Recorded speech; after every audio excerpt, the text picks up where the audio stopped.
अत्यंत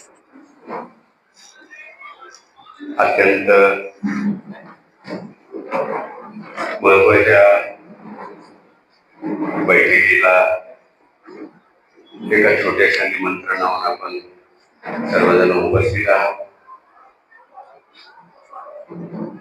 आपल्या पदाधिकाऱ्यांच्या सन्मान सत्काराच्या आधी पक्षाच्या वतीनं जे कार्यशाळा म्हणजे आता जे काही आपल्या राज्यामध्ये मतदार याद्याचं पुनर्निरीक्षण चालू आहे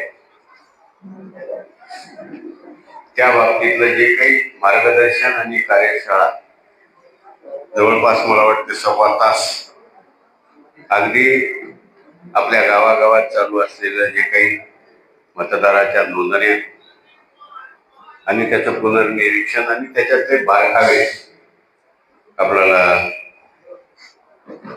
या कार्यशाळेतून या शिबिरातून समजून घेता आणि लक्षात आलं की हे किती महत्वाचं आहे. आपण ठोकताळा खरं तर थोडा शहरी भागातच याची अडचण आहे, पण ग्रामीण भागामध्ये आपल्या एखाद्या नेत्याला कार्यकर्त्याला गाव गल्ली घर हे किमान ओळखीचंच असते. त्यामुळं आपल्याला गावागावामध्ये या कार्यशाळेतून ज्या काही सूचना मिळालेल्या आहेत या बाबतीत काम करायला भविष्यामध्ये काही अडचण येणार नाही. आणखी 18-20 दिवस आहे.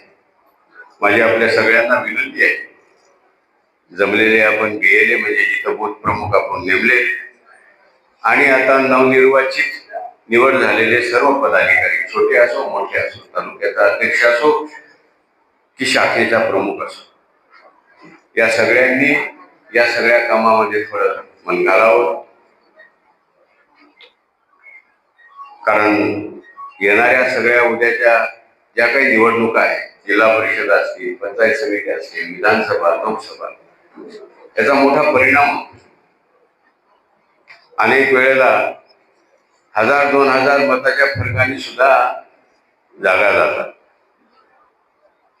आणि आपण दुर्लक्ष केलं आणि आपल्याच मतदारसंघात जर आपल्याला मानणारा जर मतदार 4-2000चा गुन्हे झाला तर त्याचा फटका आपल्या पक्षाला आणि आपल्यालाही होऊ शकतो. त्यामुळे पहिली आपल्या सगळ्याला विनंती की आपण राहिलेले जे काही 17-18 दिवस आहेत आपल्या गावामध्ये जे कोणी शाळेचा शिक्षक असेल किंवा जे कोणी BLO नेमलेला असेल त्याच्यासोबत संवाद करून, त्याच्यासोबत कॉन्टॅक्ट करून आपल्या गावातलं काम कुठपर्यंत आलंय आणि पुण्या स्टेजला काय स्टेटस आहे हे पहिल्यांदा आपण इथून गेल्यानंतर माहिती करून घ्या.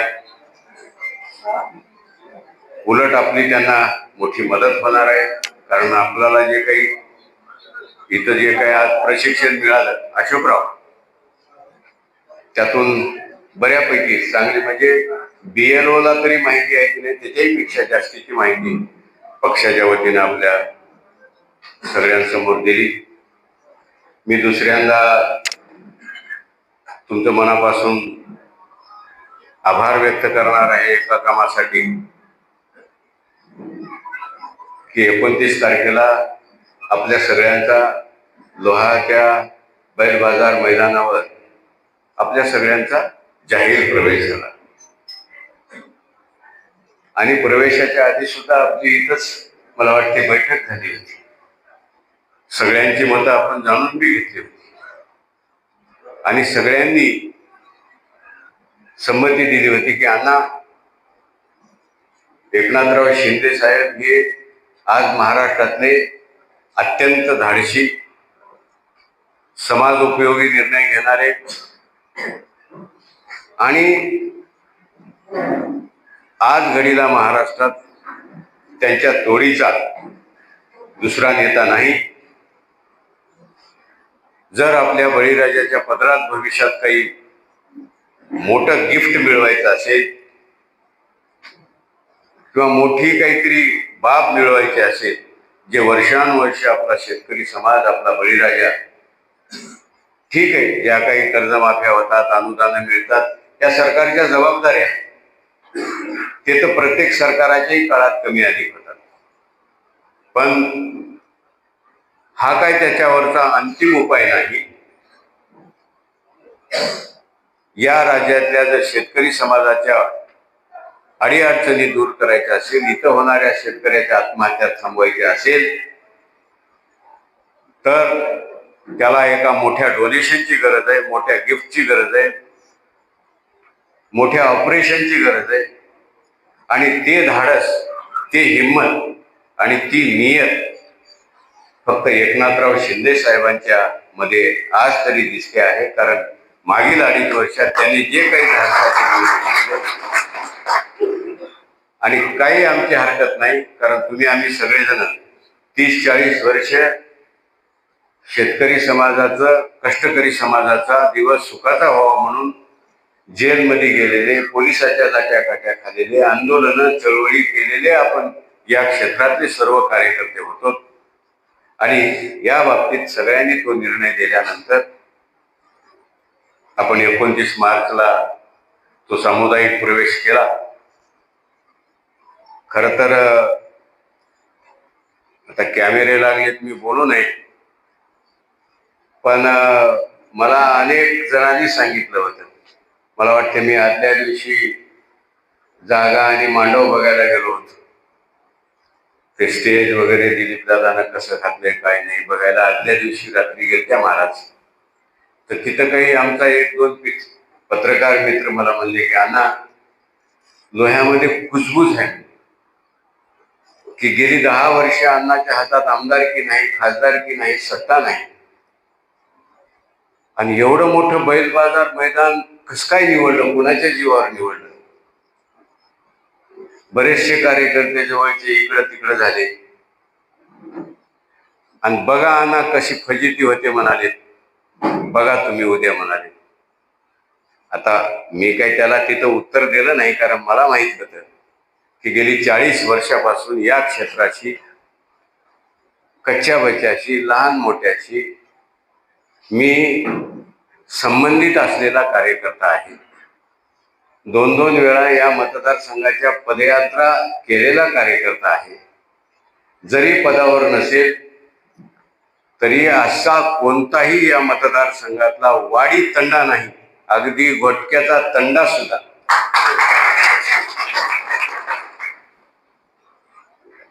तिथला माणूस माझ्या ओळखीचा नाही. त्या तंड्यावर गेल्यानंतर शंकरांना आलेल्या सतरंजी टाका म्हणणारा माणूस नाही, असा कोणताच भाग नाही येळीपासून भास्करराव. त्यामुळं मी त्यांना निमंत्रण दिलेलं आहे, मी त्यांना कॉल दिलेला आहे की बाबा महत्वाचा प्रसंग आहे.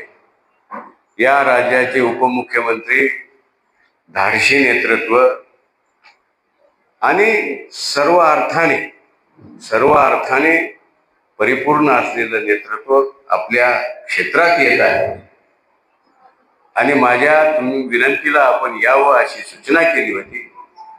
मला वाटते जे काही कुते, काही जण तर प्रचार करूला ते येईच ना म्हणून, ते आता विरोधक असू शकतात समजा, पण जे कुचकुच चालू होती त्या कुचकुचीला कायम तुम्ही सगळ्या मंडळींनी कायमचं तोंडाला कुलूप लावलं, याच्याबद्दल तुमचे मनापासून आभार.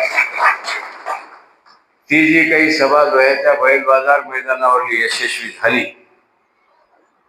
ती ग्रँड सक्सेस म्हणतात. त्याचं श्रेय 100% मी तुम्हा सगळ्या माझ्या सहकार्यांना आणि पदाधिकाऱ्याला देतो.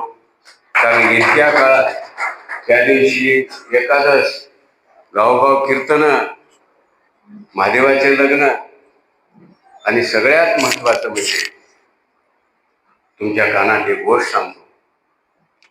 वेळ झालाय, नाश्ता पाणी करून आपण जाऊ. महत्वाची बैठक होती. एकनाथराव शिंदेला आपल्या सगळ्याकडून मोठी अपेक्षा आहे. खरं ते हे वैयक्तिक मत सांगू नये, आपल्याकडून फार मोठ्या अपेक्षा आहेत. कारण ही भूमी आणि या भूमीत घडलेला प्रत्येक कार्यकर्ता हा कष्टकरी शेतकरी प्रश्नाचा जाणता कार्यकर्ता आहे. मला वाटते जी काही कार्यकारिणी गौतमरावांनी, दिलीपदादांनी आणि दत्ता पवार साहेबांनी खरं तर मोठी मेहनतीने केली, पण एवढ्या सगळ्या कार्यकारिणी बनवताना कोणता ना कोणता तरी जवळचा कार्यकर्ता विसरून राहतो. माझी आपल्या सगळ्याला विनंती आहे की कोणी जर तसं विसरून राहिलं असेल तर त्यांनी दादाकडे फोन करावा, आमच्याकडे करावा, दत्ता पवार साहेबांकडे करावा. कारण कार्यकारिण्या आणखी पूर्ण झालेल्या नाहीत. महिला आघाडीची कार्यकारिणी व्हायची, त्याच्यानंतर कामगारांची म्हणजे जवळपास 7, 8, 10 आघाड्या. आज काहीतरी 260 पदाधिकाऱ्यांना त्या पदाचा मान देऊन, छोटसच का होईना पुष्पहार देऊन त्यांना सन्मानित केलंय. हा सन्मान छोटासा जरी असला तरी भविष्यातल्या या सन्मानातून या क्षेत्रामध्ये मोठं परिवर्तन व्हावं. परिवर्तन आपणच घडवणारे आहात. महाराष्ट्रामध्ये शिवसेना आणि एकनाथराव शिंदेच्या नेतृत्वात पक्षाची फार मोठी घोडदौड चालू आहे. पक्षवाढीचं मला वाटते सगळ्या महाराष्ट्रात जर जास्त स्पीड असेल, हजारो कार्यकर्ते वेगवेगळ्या समाज घटकातले रोज पक्षप्रवेश करताना आपण सोशल मीडियामध्ये इकडं तिकडं बघतात. सगळेच काही येडे नसतात. निश्चित भविष्यामध्ये या पक्षाला आणि एकनाथराव शिंदे साहेबांच्या नेतृत्वाला चांगले दिवस आहेत. आम्ही तर लोह्याच्या सभेतही म्हणलं की साहेब, तुम्ही भविष्यात या राज्याचे सूत्र मुख्यमंत्री म्हणून घेणार आहात, यामध्ये कुणाच्याही मनामध्ये शंका नाही. पण त्यावेळी मात्र हा जो काही आमचा बळीराजाचा विषय आहे तो मात्र तुम्हाला त्याच्यामध्ये मन घालावं लागेल किंवा त्याचा आम्हाला कमिटमेंट द्यावं लागेल, ही मागणी आपल्या वतीने केलेली आहे. आज मला तुम्हा सगळ्यांना भेटल्यानंतर आनंद वाटला. मला वाटते आता इतके जमल्यावर काही अबूभाई कोई दिल में तो करू. मी काही जुन्याही मित्राला सांगायलो, चांगलं करू, पुन्हा परिवर्तन करू. आता पूर्वी आता हे तरुणांची किती, हे सगळी तरुण फळीच आहे. आता हे गजू आहे, आपला फुलाजी आहे, विशेषतः भास्करराव तर आमच्या किती वर्षापासून चाहता आहे. कौडगावकर आमचा चाहता आहे, पण पद अंगावर घेऊन कधी काम केलं नाही. पण यावेळी त्यांनी पद अंगावर घेऊन काम करायचा निर्णय झाला. म्हणजे गंगेच्या कडापासून सुरू झाले, म्हणजे गंगेच्या कडापासून चालू झालंय. आणि सगळ्यात आदरणीय व्यक्तिमत्व भटक्याचे सोपान महाराज. याचा अर्थ ही चांगली लक्षण आहे. काम निश्चित करू, चांगलं करू, संघटनात्मक करू आणि पक्षवाढीसाठी करू. माझी आपल्या सगळ्याला विनंती आहे, हे BLAचं काम करता करता गावगाड्यातले जे काही छोटे मोठे प्रश्न आहेत त्या प्रश्नातही लक्ष घाला. आपण गावातून एकार पडून ये लागते, जुजबी प्रश्न असतात, तिथल्या स्थानिक प्रश्नासोबत तुम्ही मन घातल्या, पुढाकार घेतला, काही अडचणीचे असले तर आम्ही आहोत, पण तिथल्या तिथेही सोडवण्यासाठी थोडाफार गावगाड्यात पुढाकार घेतला. नाहीतर काय झालं, उत्तम भंडारे गावलंही बिघडलंय, माणसंच खराब राहतं. आता माणसं खराब राहतं काय, पाकिस्तानला जाऊन राहता काय? तेच माणसं चांगली राहतं. गाव पहिलंच आहे, गाव चांगलंच आहे. तुम्ही पुढाकार घ्या, छोटे मोठ्या त्यांच्या दुसबी सुखादुखात राहा, सांस्कृतिक कार्यक्रमात राहा, त्यांच्या प्रत्येक कार्यक्रमात तुमचा सहभाग नोंदवा. काही जरी झालं तरी तुम्हाला गाव किती वेळ वाईट आली, एवढं काम करणाऱ्या कार्यकर्त्याला कधी गाव बैमान होत नसते. तुम्ही म्हणलेला शब्द जमिनीवर पडून देत नाही, याची मात्र हीच खरी त्याची शक्ती आहे. हे तुम्हाला संदेश देतो. गावगाड्यात लक्ष घाला, SIR मध्ये चांगलं मन घालून काम करा. आणि काही नाही, बालू पाटील तुम्ही रोज फिरता गाडीत 1 लिटर तेल टाकून, काही नाही, दिवसाकाठी एकच माणूस जोडा. नाही, लई जोडायचे नाही, सगळ्यांनी एकच माणूस जोडायचे दिवसाकाठी.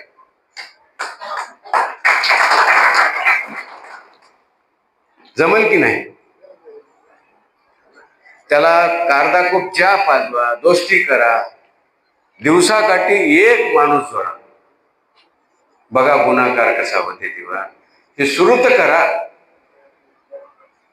कोणता दिवस खाडा जाईल, पण कारण तुम्ही सगळे कडकाटाचे नाही, 30-40 वर्ष या क्षेत्रामध्ये मशागत केलेले, शेतकऱ्याची कष्टकऱ्याच्या प्रश्नावर मशागत केलेले, काम केलेले नेते आहात. तुमचा आत्मविश्वास कमी झाला. लय अगदी अंकगणितानं बघायचं झालं तर तुमच्या तोडीचे माणसं कुणीही पक्षात नाही. फक्त तुम्ही कोण आहात हे आधी तुम्हाला स्पष्ट करू द्या, मग बघा तुम्हाला माणसं कशी जुटतात ते. मी तुमच्या सोबत आहे. आता साहेबाचा आग्रह आहे, शिंदे साहेबाचा, की मी महाराष्ट्र दौरा करावा, कारण तुमच्या सगळ्याच्या आशीर्वादानं एक महाराष्ट्र शिवसेना शेतकरी परिषद म्हणून राज्याचा अध्यक्ष करून माझ्यावर एक मोठी जबाबदारी दिलेली आहे. ती जरी मोठी जबाबदारी असली तरी ती तुमच्या जीवावर आहे. म्हणून मी सुरुवातीला सांगितलं की शिवसेना एकनाथराव शिंदे साहेबाला तुमच्याकडून, नेते त्यांच्याकडं मोठे मोठे आहेत, मंत्री आहेत, ते स्वतः आहेत, पण तुमच्याकडून मात्र जास्तीची अपेक्षा आहे. तुम्ही इथं शंकरानाला आणि या शिवसेना पक्षाला जितकं बळ उभा करताल तेवढ्या त्यांच्या अपेक्षेला, एकनाथराव शिंदेच्या अपेक्षेला मी पात्र ठरू शकतो, किंवा त्यांच्या अपेक्षेला मी पूर्ण करू शकतो असा मला विश्वास आहे. बस आज तुमच्या निवडी झाल्या. तुम्हाला, तुमच्या कार्याला, तुमच्या भविष्यात, तुमच्या व्यक्तिमत्वाला, तुमच्या गावामध्ये, तुमच्या क्षेत्रामध्ये तुमचं कार्य उजळून निघो, त्याला समाज मान्यता मिळो, समाजाच्या सुखादुःखात जाण्याची तुम्हाला बुद्धी येऊ.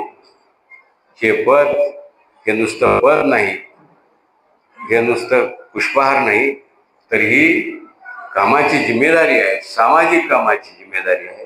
कुटुंबाचं करत करत या कामालाही न्याय देण्याचा प्रयत्न तुमच्याकडून व्हावा एवढी अपेक्षा करतो. बराच वेळ झालाय, मला वाटते इथंच थांबतो. पुन्हा एकदा तुम्हाला मनापासून शुभेच्छा. तुमच्या हातून, तुमच्या या पदाच्या प्रयत्नातून या क्षेत्रात वर्षानुवर्ष आपण जे म्हणतो की मागासलेपण आहे, किंवा या क्षेत्रात राजकीय दृष्ट्या परिवर्तन होण्याची गरज आहे, ते मात्र निश्चित झाल्याशिवाय राहणार नाही असा माझा विश्वास आणि खात्री आहे. बस, धन्यवाद, नमस्कार, राम राम, जय हिंद, जय महाराष्ट्र.